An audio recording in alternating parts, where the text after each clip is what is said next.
And then eventually we started our own clubs. Like we started Steps, which was the Steps was the first that I know of, was the first actual club that was just straight hip hop. It was on the north side. It was on Loyola and Sheridan. We did every Sunday night. It only lasted for maybe a month. I think we did maybe 3 or 4 parties. But it was like a lot of people from all over the city came. South side, west side. We had cats like really literally from all over, because we catered to the writers. And a lot of the writers would ride the lines and they would come on Sunday, and we had open mic battles every Sunday. And it was dope. I mean, it was crazy. It was like, you know, it was kind of like its first thing. And then I remember the Blue Gargoyle was another one. I think that was on the south side. That was another one of the first. And you know, I met a lot of people at, through those parties. Ange 13 was speaking about her. She was one of the sisters who was at Steps and was a young, I think she had to be maybe 12 or 13, and she was trying to grab the mic. And you know, I let her get on, and the rest is history. I mean, she's one of the dopest artists I know.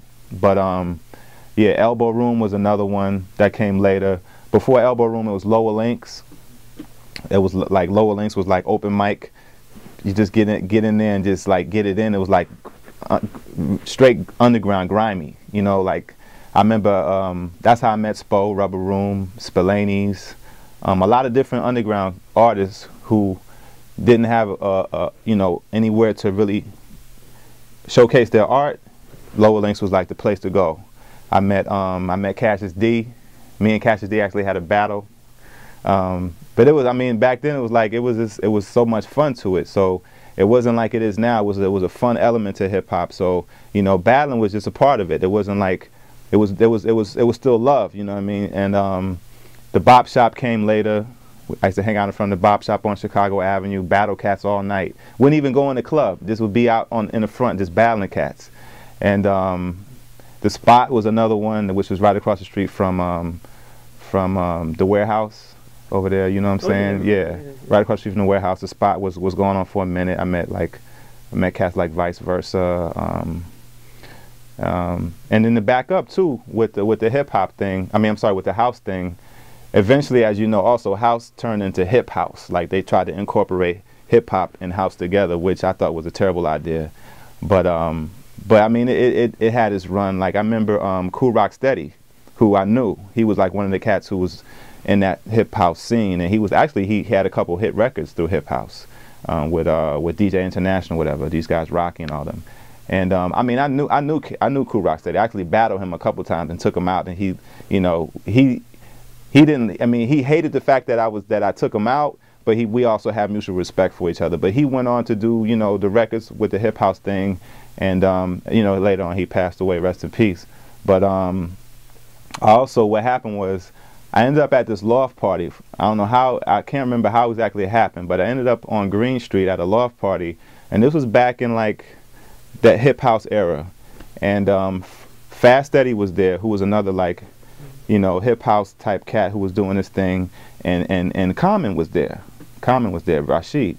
And I was just, it was like a loft party, so it was like people everywhere, and they had the DJ booth, and cats was rhyming. And Fast Eddie was there, and I was on the mic. I was just spitting crazy. And Common was like, "Yo, who is that cat?" And he kind of took to me. He was like, "Yo, we got cool. Like we met each other through that party, and ended up meeting him later on and getting to know him. But like we never really was like close. But I got to know him as an artist, and like I was running with him, and why not this cat Tony."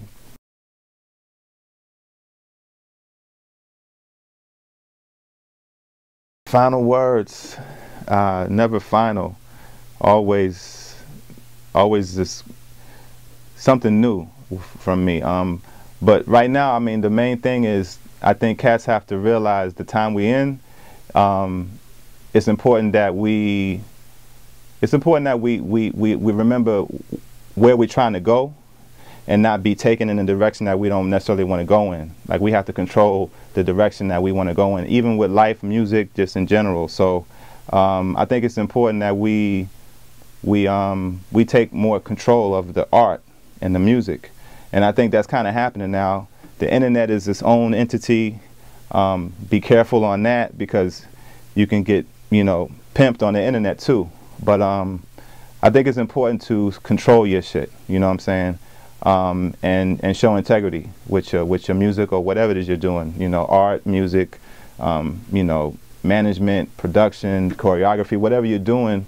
Make sure that you have integrity behind it, that you really believe in what you're doing, and not just doing it because it's going to make you some quick money or it's going to get you some girls or, you know, whatever it is, you know. So yeah, that's my final words, and look out for the album. Yeah. Yes.